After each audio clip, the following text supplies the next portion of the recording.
ዳኒ እንግዲህ ፋናን በጣም እየደበደባት እና እያሰቃያት ይገኛል ማለት ነው። እሷም እባክህ አታሰቃየኝ እባክህ እያለች እየለመነችው ያለ በጭራሽ ሊሰማት አልቻልም ማለት ነው።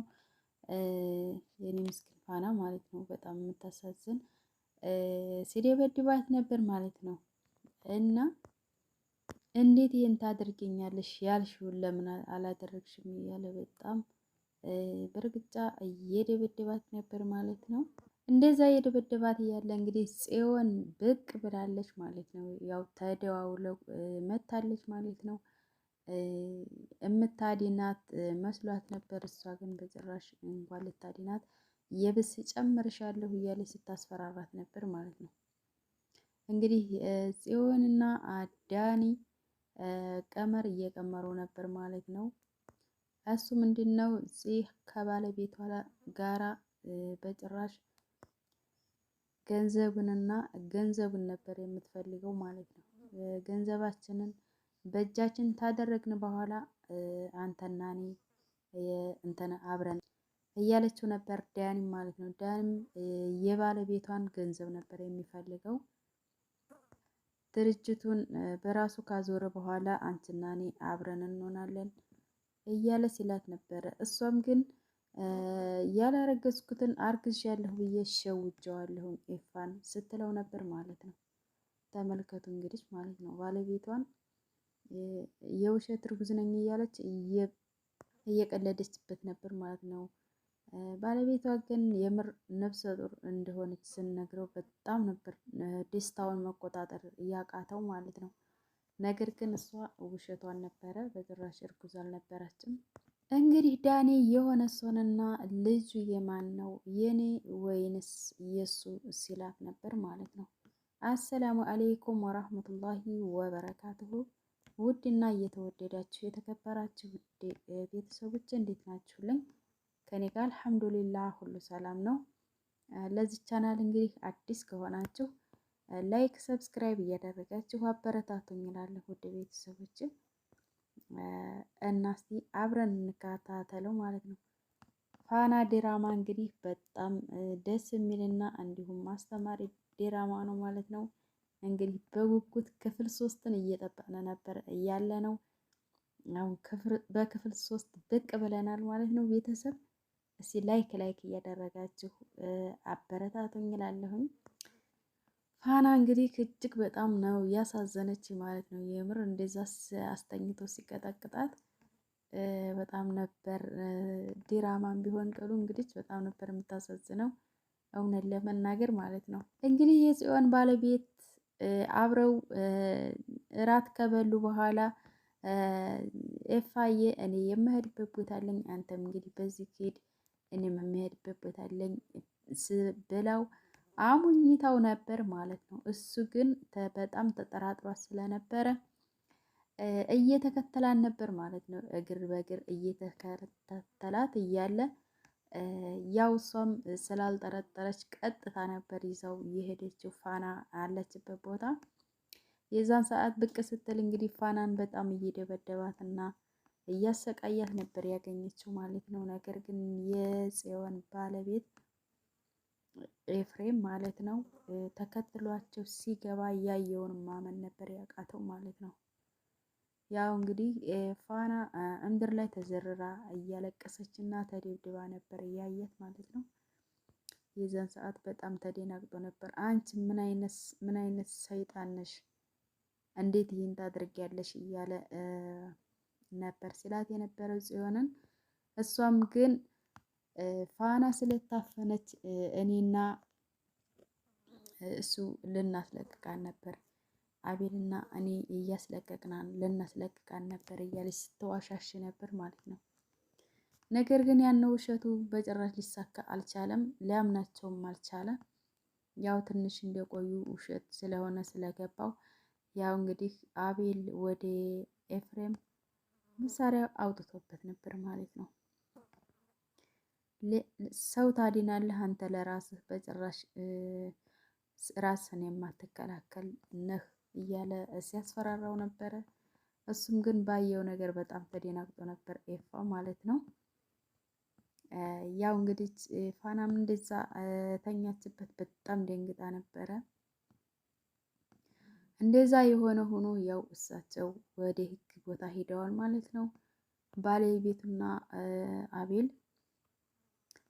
አብረው ሂደዋል ማለት ነው።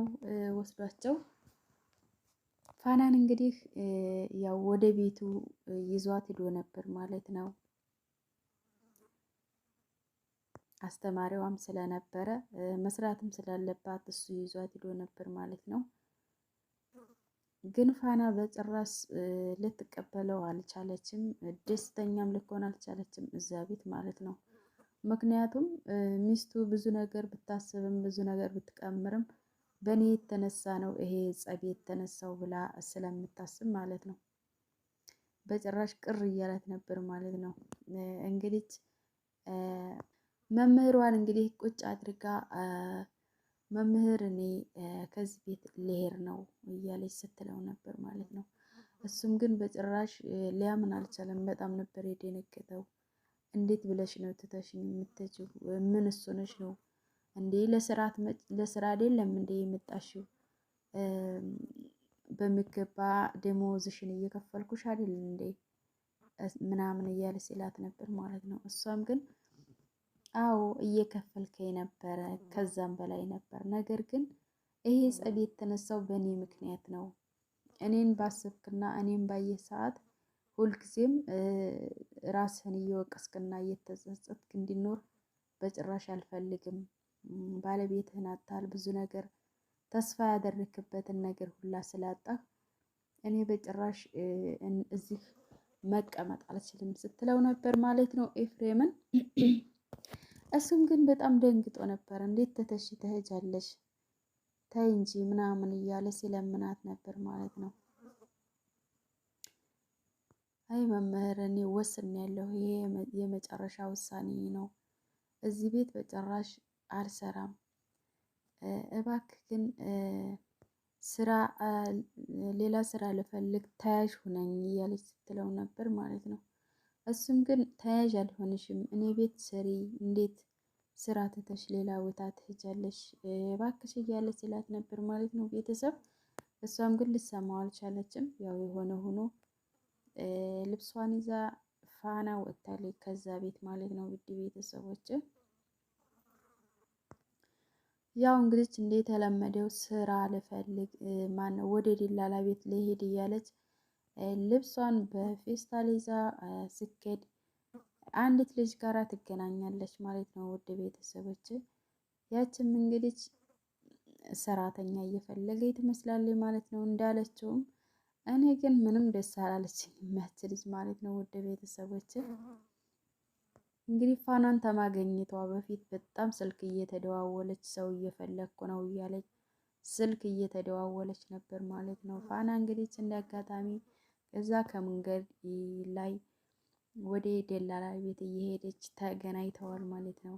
የት እየሄድሽ ነው ምናምን ብላ ስትጠይቃት እኔ ስራ ፈላጊ ነኝ፣ ወደ ደላላ ቤት እየሄድኩ ነው ተያዥ ባገኝ ምናምን ስትላት ነበር። እኔም እኮ ሰራተኛ እየፈለግኩ ነበረ፣ እንደ አጋጣሚ ሆኖ አንቺ ጋር ተገናኘን፣ እኔ ጋር ብንሄድ ምን ታያለሽ ስትላት ነበር ማለት ነው። ውድ ቤተሰብ እሷም እንግዲህ ታለ ተያዥ እንዴት ብለሽ እንሂድ ትይኛለሽ ብላ ነበር። እኔስ ደላላ መች አገኘሁ ምናምን ተባብለው እንግዲህ በስራው ተስማምተው እንሄድ ተባብለው ይዛት ሄዳ ነበር ማለት ነው። ውድ ቤተሰቦችን እኔ ግን ሊዋጥልኝ አልቻለም ማለት ነው። እንግዲህ ያችኛዋ ልጅ ጋር እንግዲህ ፋና እየሄደች ነበር ማለት ነው። ነገር ግን አንድ ስልክ ደውላ ያ ነገር ተሳክቶልኛል ሰው አግኝቻለሁኝ እያለች ስለ ኩላሊት ምናምን እያለች ስታወራ ነበር። ውድ ቤተሰቦች ፋና ግን እንግዲህ በንጹህ ልቧ ያችኛዋ ልጅ ተከትላት ሄዳለች። እንግዲህ ምን እንደሚያጋጥማት ጥሩ ስራም ይሁን ለሌላም ነገር ይሁን እንግዲህ በቀጣይ የምናየው ይሆናል ማለት ነው። ውድ ቤተሰቦች ያው እንግዲህ ልጅቷ ጋር ሄዳለች። እንግዲህ በክፍል 4 የምናየው ይሆናል። ውድ ቤተሰቦች ስለነበረን ቆይታ እጅግ በጣም አመሰግናለሁ። የዛሬው ቪዲዮ እንግዲህ ይህንን ይመስላል። ከተመቻችሁ ላይክ፣ ሼር እያደረጋችሁ አበረታቱኝ። ወሰላሙ አለይኩም ወራህመቱላሂ ወበረካቱሁ።